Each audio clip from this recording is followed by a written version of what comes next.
Hello, hello, hello. Welcome on this morning of July 18th, 2023 to Southeast Iowa Union Sports Talk Live, powered by Fairway Food Store is where we all go for pretty much everything. Yeah. All the essentials are at Fairway. Yeah. And anywhere that also advertises on the show, which you'll see scrolling below, if you want to go out to the wagon wheel or get some nice food there. We are here on a special Tuesday morning. Yeah. What makes it so special? Well, why is today special? Oh, this is my co-host Hunter Muller's here. Yeah, I'm here. I didn't even announce, and now I asked him a question. But Hunter, why is today so special in the baseball world? Well, we've got our last team remaining, Van Buren Warriors, playing a 2A quarterfinal at 1:30. That is true. It's Class 2A. That's pretty special, right? Quarterfinal at the beautiful Merchants Park in Carroll. I would hope that maybe not live, but on replay, we at least have a few Van Buren fans watching this show from Carroll right now. Yeah, Send in your pictures. We'd love of that. you watching the show at Take Carroll. a picture of us and post it on Twitter. Put your laptop on the pitcher's mound at Merchants Park in between games and send us a picture of the scoreboard so we know you're there. They play at 1:30. Yep. Where we're going to recap last week because our show on Tuesday was a preview for the sub-state finals, which we each were at. So Hunter was at probably one of the more talked about sub-state finals. By the way, we got Nikki Brackett's our producer as always here, looking nice, clean shaven a little bit and a haircut. He's really Rocking the stash today. yeah. The stash is gone. That's right. It was prevalent if you guys watched any of the Mount Pleasant, Fairfield, or Washington Live action last week. By the way, if you're watching this, you're watching it on Mount Pleasant Live's YouTube. Mount Pleasant Live's Facebook, Fairfield Live Facebook, Washington Live Facebook, YouTube, Spotify, our Twitter at Union Sports page, or pretty much anywhere else on the web. We're everywhere. So back to business. Hunter was in Ottumwa for a little Van Buren Mid-Prairie. It was a little bittersweet no matter what because it was two of our last three baseball teams. And you saw a classic, one of the more talked about games around. Can you break down that matchup last whatever day it was, Wednesday or so? Yeah, well, first off, it was a battle. In the district, it was a battle between 1 and 2 seeds. Obviously, Mid-Prairie, number 2 in the state in Class 2A was the number 1 seed in that district, and then Van Buren, number 2, obviously. Real exciting game back and forth. We'll kind of take you through the last inning there because that's when kind of all the drama happened.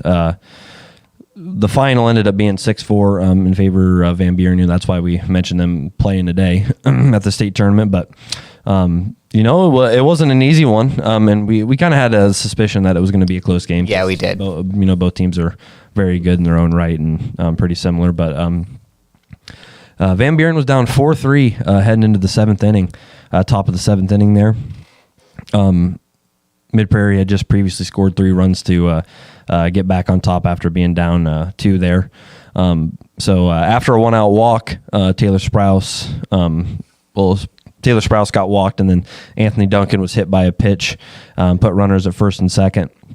And then the hero, you could say, I guess, if you want to, hero of the day for Van Buren on the night was sophomore Isaac Loeffler. He stepped up to the plate. Second pitch of the at-bat was a wild pitch. Sprouse and Duncan advanced 1 base, and then 2 pitches later on a 2-1 count, Loeffler hit a ball between second, a hard ground ball between second and first, and scored both Sprouse and Duncan. And from then on out, he made it all the way to third. On the throw home, tried to get Duncan at home, and then it hit the bat. It went past the Golden Knot catcher and hit the backstop. So he made it all the way to third, and the place just erupted after that. And then Dominic Mariotto came up, grounded out on the next at bat, but it was enough to get Loeffler home and gave Van Buren a 6-4 lead. Which obviously that was enough as the final was 6-4 there. And then they brought in closer Jackson Manning, one of the best closers around this area, and he was able to get the job done. Mid-Prairie got a fly out, and then Carson Grout got hit by a pitch, but then Manning threw a ground out, and then a fly ball to right field ended. So huge game. Kind of people would be calling it an upset, but Van Buren kind of was one of those teams, and you could tell in the post-game interviews that they felt like they were a little appreciated, mm-hmm. which is I mean, they did win like 14 straight, and they only have 3 losses. So and they didn't get any votes. They didn't get any votes in the ranking. So the entire year, right? They did not get one. Chad Scott was pretty fired. Not one person clicked on Van Buren County. We don't vote in the baseball polls, just so everyone knows. But yeah, you could tell they were all fired up for it, and obviously, they proved their worth. And obviously, Mid Prairie was number one for a while in 2A, and then number 2 most of the season. So a great season for them too. But yeah, huge win for Van Buren. I was talking to Mr. Sadly Sile on Round Guy Radio, and he was mentioning the shortstop play between Jackson Manning and Carson Grout, and he said they got to be 2 of the better players around, right? And I was kind of racking my brain a little bit, and I thought Jackson Manning and Carson Grout might be the 2 best players, period, that we cover. They're definitely top 4 or 5. I was having a hard time really matching somebody up that does exactly what they do, because it does seem like for both teams that it's a college level shortstop. And he said there are a lot of really nice plays defensively. And mentioning Manning, not only closed the game, but he was huge at the plate. He hit a double in the first inning, and then a 2 RBI double in the third.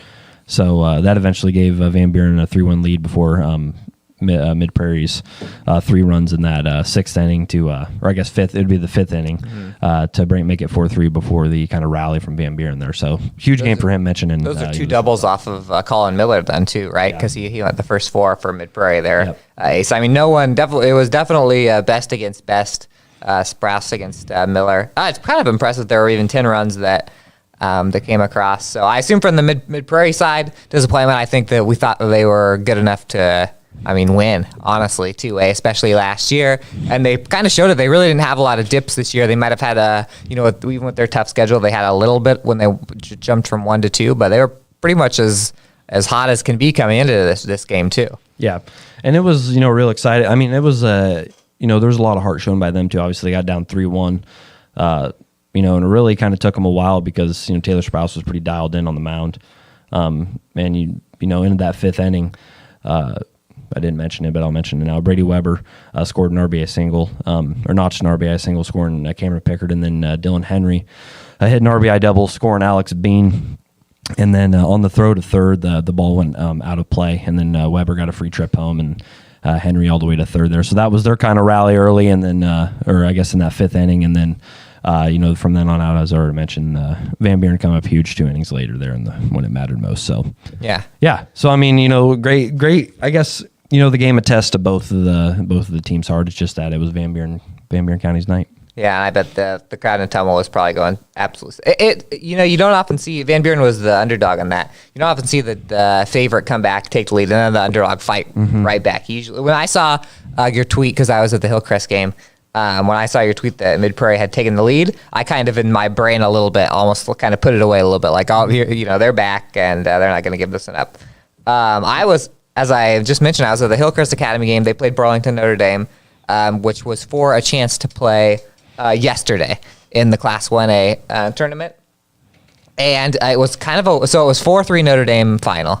I think we complained about the fact that the neutral site that hosted this game between a team in Burlington and a team in Kelowna was Community Field in Burlington, which is a nice short walk for most of the Notre Dame faithful. And how long is it from Kelowna to Burlington?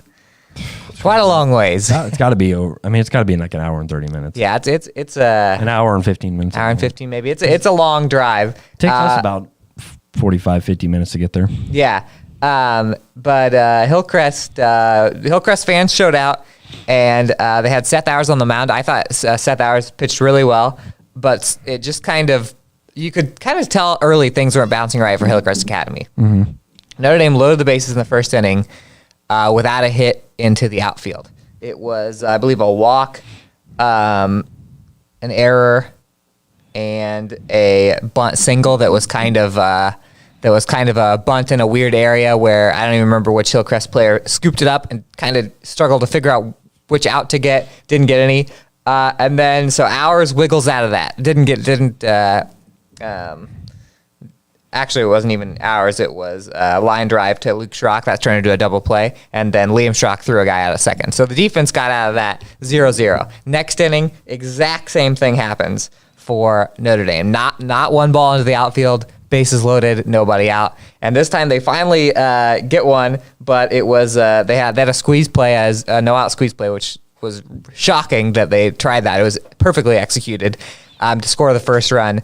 And then it was a 2-base throwing error. So again, Ours was kind of doing what he needed to do to get out of it. Offensively, Hillcrest had a couple threats against Hunter Shipley, who started for the Nikes. Couldn't get anything going. So Ours kind of cruised into the fifth. Notre Dame did get a couple of big hits in the fifth. Shook up Ours just a little bit to get 1 run. So that's 4-0. Get to the top of the sixth. It kind of went fast. Those high school baseball games that are low scoring, they kind of zip by. So it's 4-0 going to the sixth. All of a sudden in the sixth, the Hillcrest bats wake up. They load the bases with nobody out. So that's 3 times that the bases have been loaded with nobody outs. This time, the Ravens connect with 3 runs.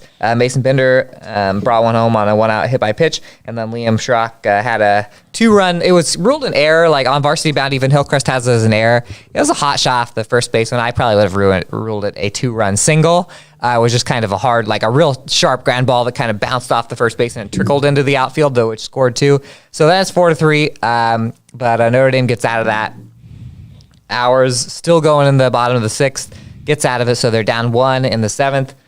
First guy gets on, Luke Schrock singles, and then Jace Rimple hit a pretty hard ball at the third baseman, and Notre Dame went around the horn, third to second to first for a double play, which was just a dagger, because you could really feel the momentum had carried over from the sixth inning into the seventh. So it really felt like, Hillcrest is going to score here. They've got all of the stuff working, and that double play just totally squashed any momentum. And then what happens? The next batter is a line out to second. So 3 hard hit balls turn into nothing for Hillcrest, and a tough 4-3 loss and elimination for the Ravens.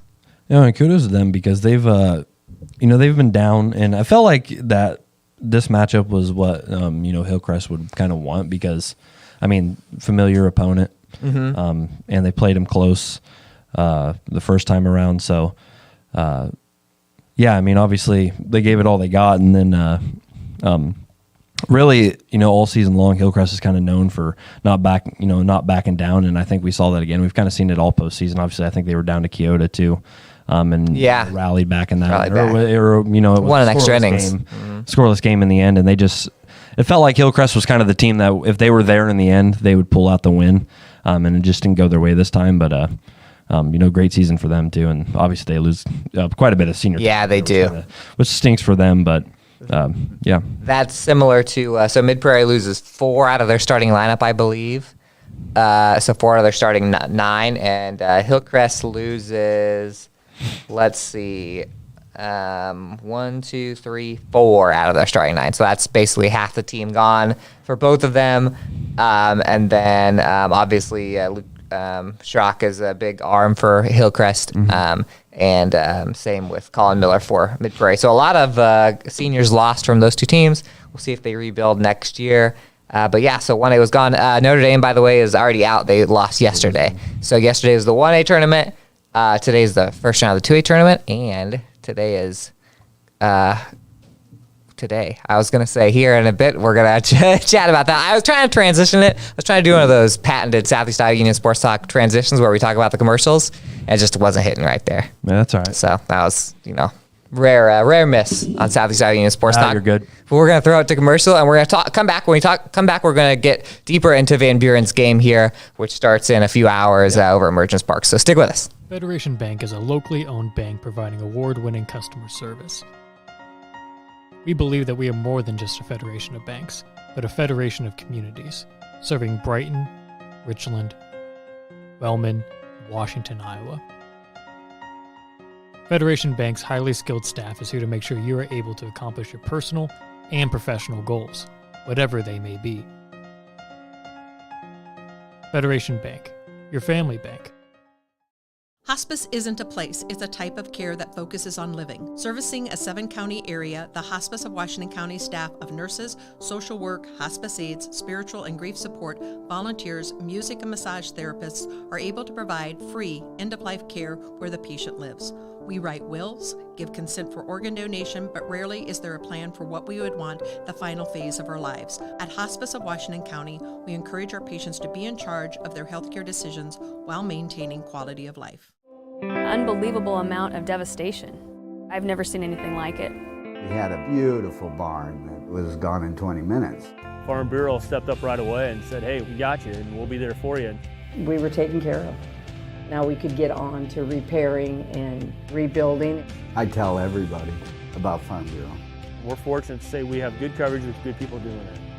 Contact Farm Bureau agents Tony Starr and Mike Welcher in Mount Pleasant today.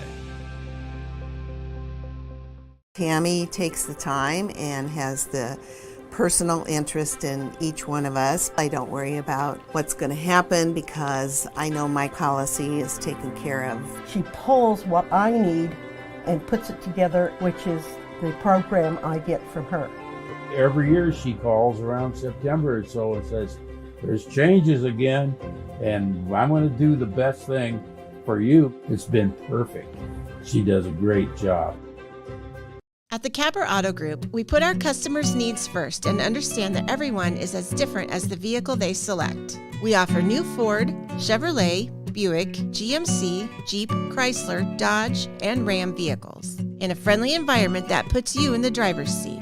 When it comes to service, we maintain factory-trained technicians and competitive pricing. The Capper Auto Group still believes that service after the sale provides the best customer experience. Come see the Capper experience for yourself.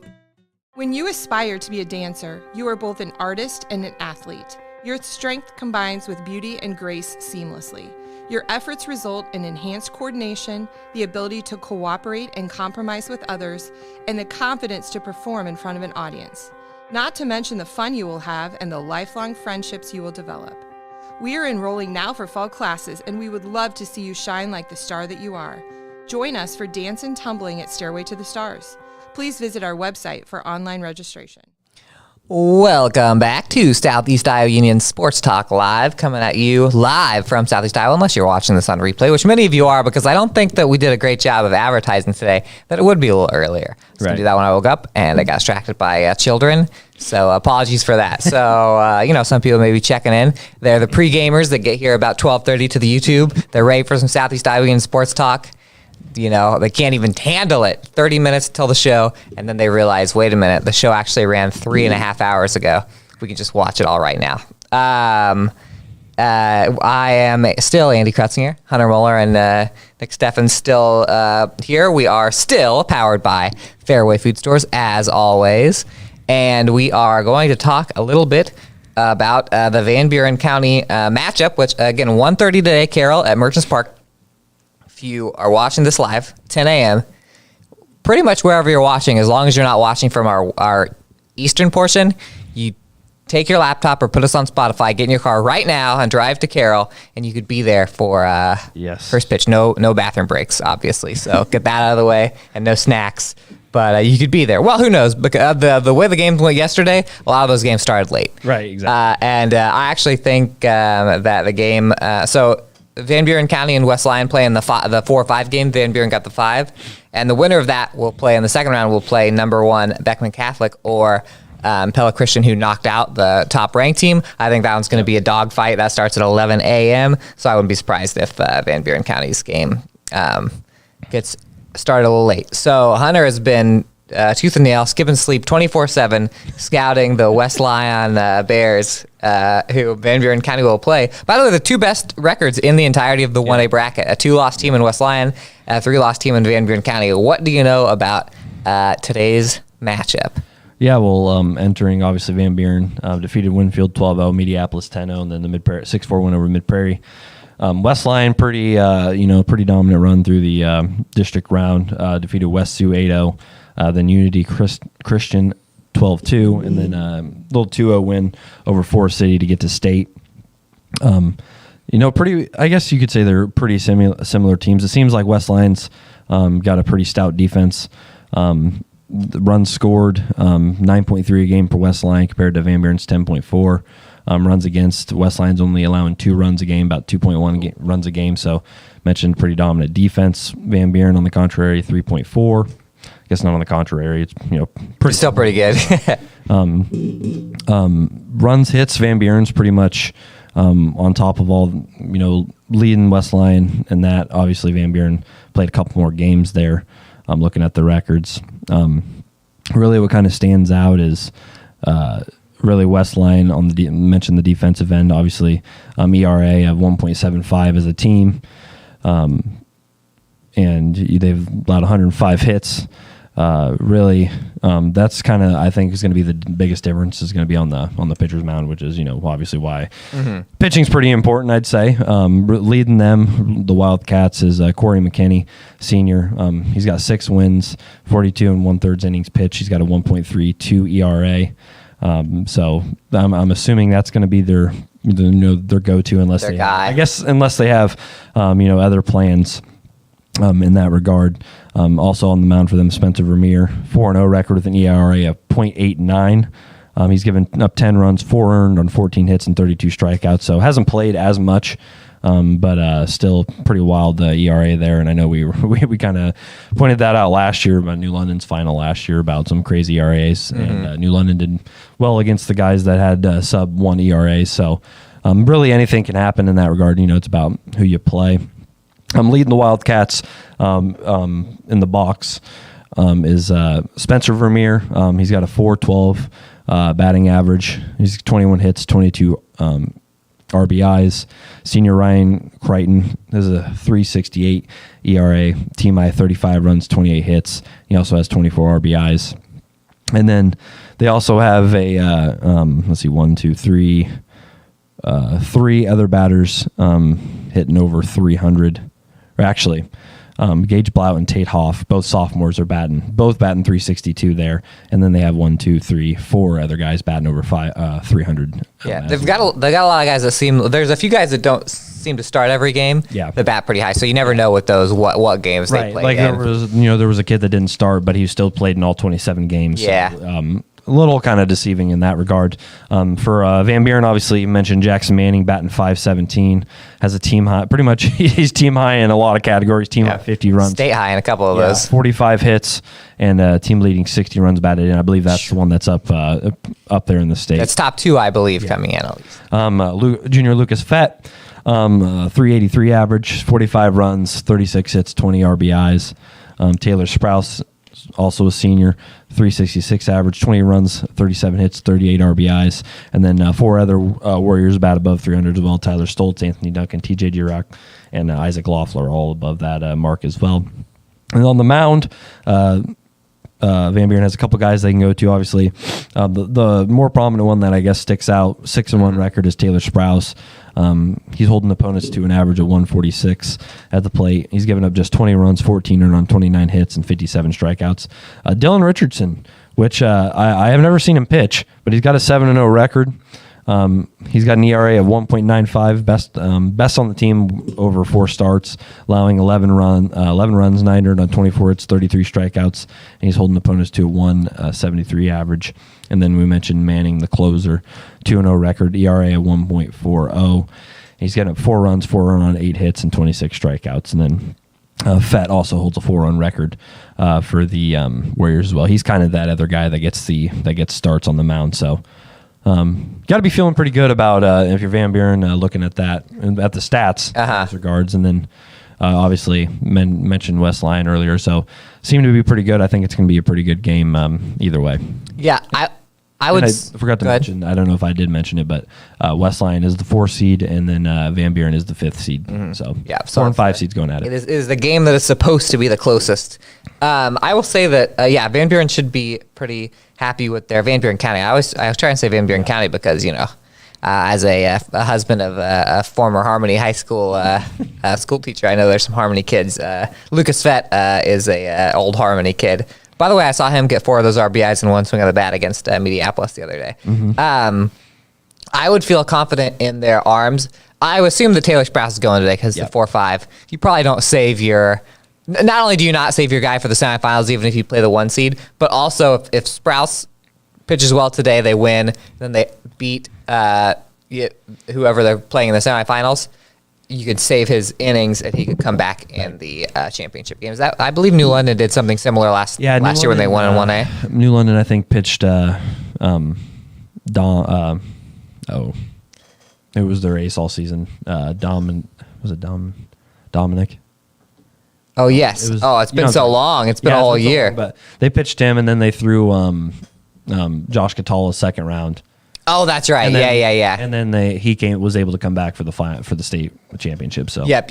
So they only had 2 starters that they needed to use, and so I would assume that Van Buren County is going straight up. The plan today would almost have to be, and they had Seth Bailey too. So that's true. They had relievers. They could really go there too. I assume Van Buren County is going to want to go Sprouse and Manning today, and that would be the ideal. If everything works out perfectly, I'd say you see Sprouse keep his pitches down, go far into if everything works perfectly, they hammer out like 20 runs in the first inning, and then they can throw whoever. They put the names in the hat and do it that way at that point to save pitches. But I would assume that Sprouse and Manning the ideal is that they're the only kids that are going to throw pitches today if I was head coach, because those are 2 dominant pitchers and you're at the biggest stage. That's the hardest part, I would say, about the state tournament is like you have such a short span that you really have to.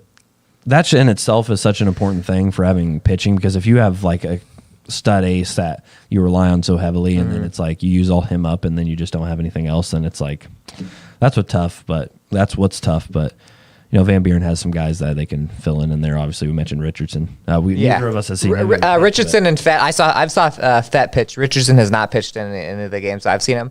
But I would say that the plan would then be that those guys would be the next step for the semifinals. And if you're Van Buren County, if you're any team, you kind of hope that the other side of that bracket, so you hope that this game going at 11 a.m., the ideals is that it's like 6-6 in extra innings and 13-14 innings where both teams just absolutely kill every arm that they have. That way, if you do win today, you show up against a team that's having to throw their real bottom of the barrel guys. Yeah, and especially talking about that they could be playing Beckman Catholic, who's really good, or Pella Christian, who upset the number 1 team in the state, and they had that kid go through a no hitter through 7 innings. I would say no doubt Pella Christian's ace is probably right now loosening his arm up to go every single inning today. So I would assume that if you're a Van Buren County fan, I wouldn't worry about facing that kid from Pella Christian that shut down Van Meter, because you got to be crazy not to pitch that guy if you're going against the 1 seed. So it kind of gets fun.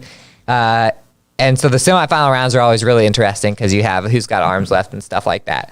And I'm pretty confident in Van Buren's. I mean, Van Buren's offense just went against Colin Miller. Yeah. So it's not like they are seeing stuff that they haven't seen before. They've seen some of one of the best in the entire state just a few days ago. So I'm excited. That's 1:30. Oh, by the way, for anyone who's sitting at home right now, you're going to watch the game at 1:30. If you want to watch it, obviously you got newspaper coverage. We'll have we got some ace photographers there that will have some cool pictures, and we'll have a story on that pretty quickly after the game. And radio coverage and all that stuff. If you're actually going to watch it, Iowa High School Sports Network has it. You have to pay money this year. It used to be free live, and then you paid later. So you have to pay. If you just want the game today, $10. If you you have to go on their website to check it out. You can buy the entire tournament, all classes, for $20, which is what we did because we have confidence that Van Buren will win. We'll possibly be there live later in the year, but it's probably later in the week. And then you get that for 30 days, so you can watch it for 30 days. You have to repay money even if you already paid before. People are going to be mad at that. Parents are going to be upset at that. If you're on the Twitter sphere, well, it doesn't help the Sportsnet that the softball tournament's going on right now for free on YouTube. So there we go. So just you got to go to Iowa High School Sports Network. Figure that out now if you haven't, because you don't want to be messing with that in the first couple innings and all that stuff. So we are going to go to commercial, and then we've got a special. Got some personal news coming up. Not to tease you guys too much, but some big personal news for 2 of the 3 of us. So guess who it's going to be. We'll be back after this commercial break.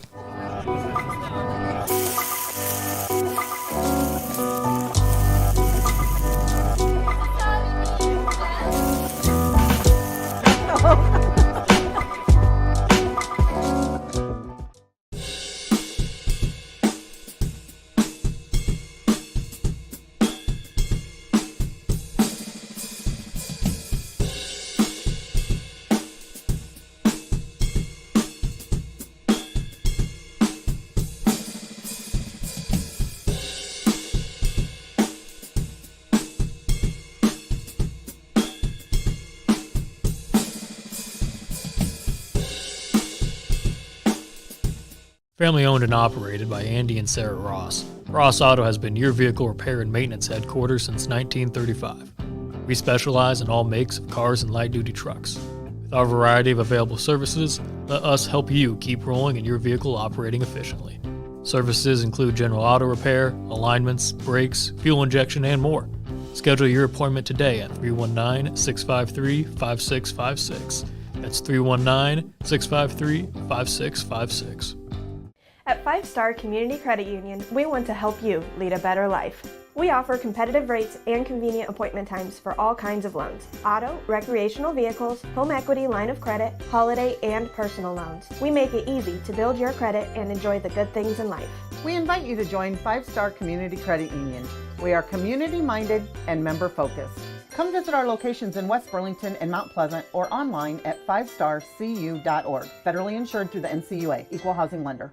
At Brown Shoe Fit, we pride ourselves on traditional sit and fit service that's been serving the Mount Pleasant area since 1952. At Brown's, we have shoes for the whole family. From kids to adults, we carry the finest footwear for every occasion. Whether you're looking for something for work, casual wear, or exercise, we've got you covered. And don't forget about our selection of safety toe footwear for both men and women. Come visit us 6 days a week and experience the best in traditional sit and fit service. Brown Shoe Fit, where quality and tradition meet.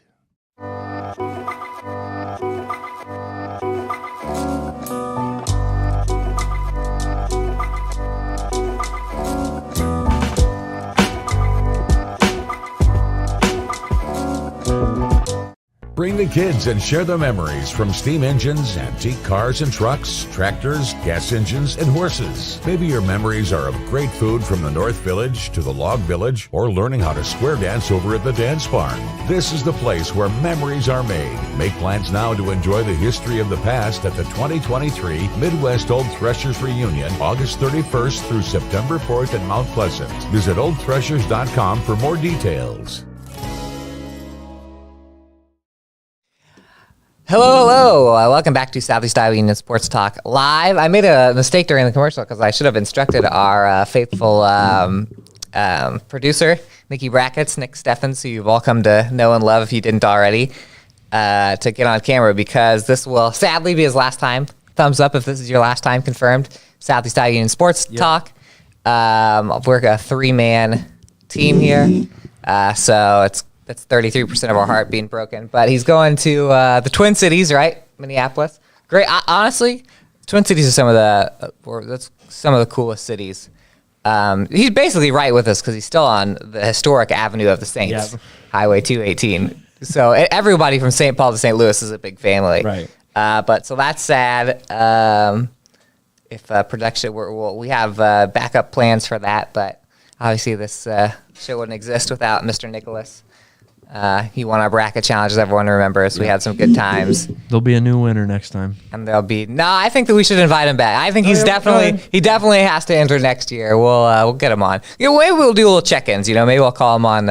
We'll just do little pop-ins wherever he's working, and we'll video call him, and then we'll set it up.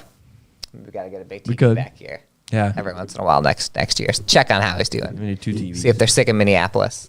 Yet. So, but yeah, fun. Thumbs up. I should have put you on camera, but I'm excited for the move. Big city. There you go. You used to live in Cedar Falls, which it's not as big as Minneapolis. Not as big, but Minnesota's great. It's also crazy. You get to Minneapolis and you're like, there's still 8 hours of Minnesota still waiting for me north if I just keep going. Yeah, we'll get Canada eventually. What was the candidate? I said we'll get to Canada eventually. Yeah, you get to Canada eventually. That's right. I was up there. There's some greats that live in Minneapolis, like T.J. Hawkinson, obviously, tight end for the Vikings here in high school, like me. Who else was in Minneapolis? And Nicky, you be a Vikings fan now? Yeah, you kind of have to. Yeah. Honestly, not to rip on Minneapolis after I just complimented it so much, but they do have cheapish ticket prices. Like if you want to go watch the Timberwolves. That's not that much money. I've been to a Timberwolves game. One of my best friends is a big Minnesotan. You've been to a Timberwolves game? Yeah. That's fun. Was that Ricky Rubio era? Yeah, it was. Nice. That would have been super fun. It was awesome. He almost had Trip Dub. Really? He's great. I love Ricky Rubio. So, yeah, lots of opportunities to watch some Minneapolis sports. Who else? Jesse Ventura, is he still the governor? Nope. No, he's definitely not. But he was at one point. Come back. And who else? Prince, rest in peace. Yeah. So, Those are all the Minneapolis people I can name. Now we got Nikki Brackett's over there, so jumped into the top 3.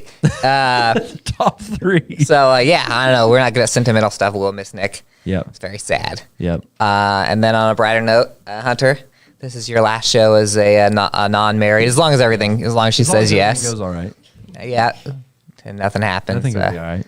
Yeah. If anybody, I'll be there. If anything happens, I'll step up and Andy will be there. Whatever happens. If the the priest gets sick, I'll step in and call the wedding. Not call the wedding. It's not like sports. Whatever it's called.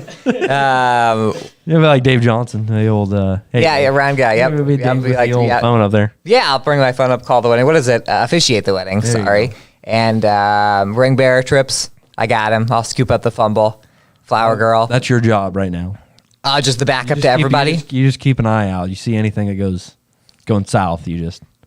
Yeah, there we go. I'll be the utility guy, the guy that you sub in for anybody, and then my kids will also. We'll have the whole family there, but it might turn into 2 of us if one of the kids can't make it through the wedding. So I'm not gonna say what time it is and what day it is, because then we'll have all the. I don't want to invite all of our viewers. I do want to, but I can't. Yeah. If this was 2013 and I was getting married, I'd probably just say everyone's invited. And random people show up, and you're like. Hey, you guys are viewers of South Sports Talk. Yeah, from Sports Talk. Come on in. Yeah, we were pretty packed. So, it's fun times. Marriage. You going to cry? I don't know. Probably. I was telling you before the show that one of my... I turned around and one of my groomsmen was crying immediately, and that really threw off the entire vibe because I didn't expect that. You were feeling emotional, and then you saw that, and you're like... Yeah, and I was like, oh, boy. Actually, I remember that I kind of was getting a little emotional for mine, and then him crying, it was almost like, oh, look at that. And then I stopped. Like, my emotions went back to normal. Went back to my normal, like you see me here. Right. So, good and bad news, good news. Show-wise, we'll be here back next week, likely. To talk about Van Buren's run. Don't know which day, probably Tuesday, but we'll update you on that Twitter like I always promise we never do. And then we're not going to just have no show because it's the summer. Yeah. We have a couple of plans for summer shows. And I mean, the summer doesn't even last that long. No. People are like, oh, there's a big break between baseball and football. What are you guys going to talk about? But it's like football is like almost here. I can taste it. Yeah. It's July 18th, week 0 for 8-man football is like August 21st or something. Right. So we'll have our in the Southeast Iowa Union. We'll have our all union teams, our all-star teams. So it's going to be really tough to pick. We're going to pick that this week. Season. We should do a fantasy team. Oh, like a fantasy league? Yeah, fantasy league. We'll get Nick in on it. I like that. I like that. Yeah. We'll do a fantasy football league. Now I'm pumped. Now I'm even more pumped. Now you're ready. Yeah, my wife rolled her eyes at Walmart the other day. I was already rolling my eyes because we were at Walmart, but I just kind of like sighed. And she's like, what? I was like, I just miss football season. She's like, what? I was like, I don't know. We're doing back to school, a little light back to school shopping.